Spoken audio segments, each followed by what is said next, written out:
This is a consultation and not a conference. And generally, the idea about a consultation is to seek advice one from the other when there is a problem.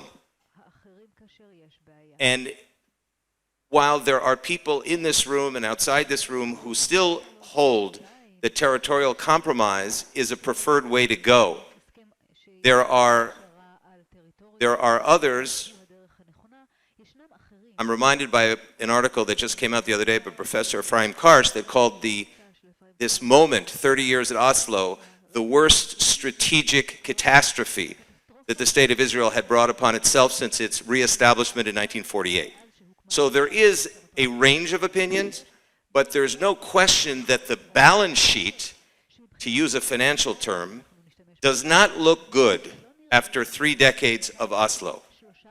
Unprecedented levels of anti-Semitism, unprecedented movements by the international global BDS movement, and most profoundly, in the 3 minutes that I have, I want to point to a major substructural problem that we have considered in the compendium you see on the desk in front of you over the last number of months, which is characteristic of the Oslo phenomenon.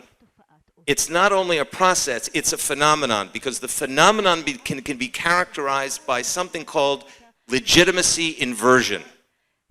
And what we witness today, and what we will, I think, assess, expose, and engage on today, is the degree to which the Palestinian Authority PLO mother organization has essentially become, over the last 30 years, has replaced Israel in an act of political replacement theology to become the fledgling yishuv, pre-state yishuv, while Israel, in many different discourses in the international, specifically the Western discourse, has been recast as a PLO of 1964.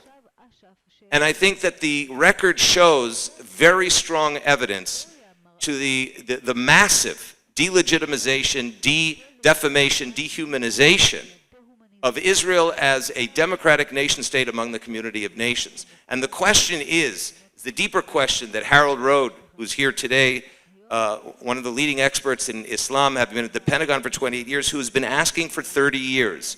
What is the substructure of the relationship between the PLO-PA and Israel?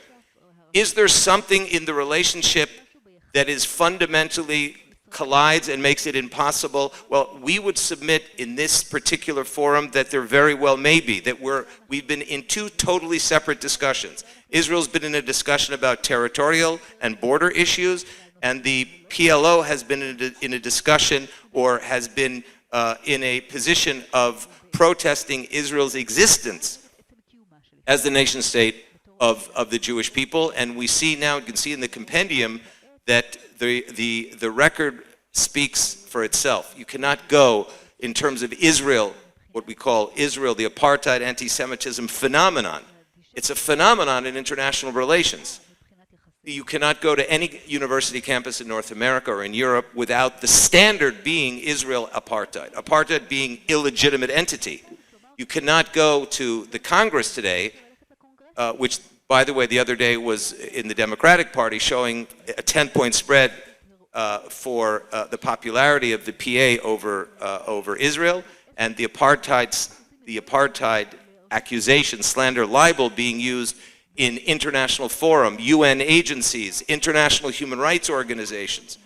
This is a particularly deep concern. And what we're going to focus on today is what has been Israel's response, Israel's policy behavior over the last 30 years that has enabled this type of international behavior, as Yossi Cooper-Wasser's far-reaching article, and I suggest you read the articles in the compendium, particularly Yossi, who lays out a very important mitveh, framework for the policy, some of the misguided policies that Israel has pursued over the last 30 years. The second problem, in terms of the inversion of legitimacy, has been the inversion of Oslo's protective structure itself.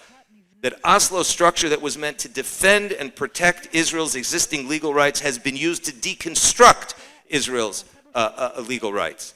And the third act of inversion is, as Alan Baker writes in a very far-reaching article about the legal structure of Oslo and its deconstruction in the compendium in front of you, has been the inversion of language.